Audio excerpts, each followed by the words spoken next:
kuɗi su ne mafi kaskanci daga cikin baiwar da Allah ke wa bawa, saboda har kafirai har arna yana ba. Da kuɗi daraja ce kafiri ba zai samu ba. Ma kuɗi ba su ke nuna daraja ba. Kana malami ka tsaya ma sunna sai ka tsaya kana zigza.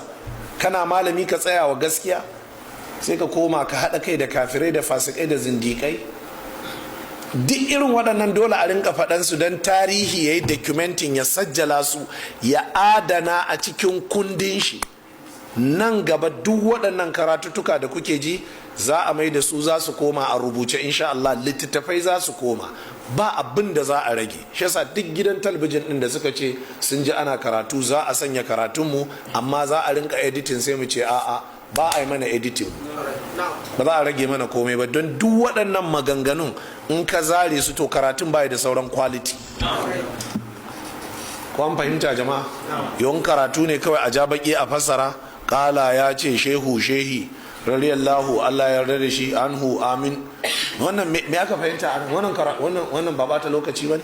Amma kullun karatu a rinka ana hada maka da menene waƙi'in garinku, yaya abin yake faruwa a zamaninku.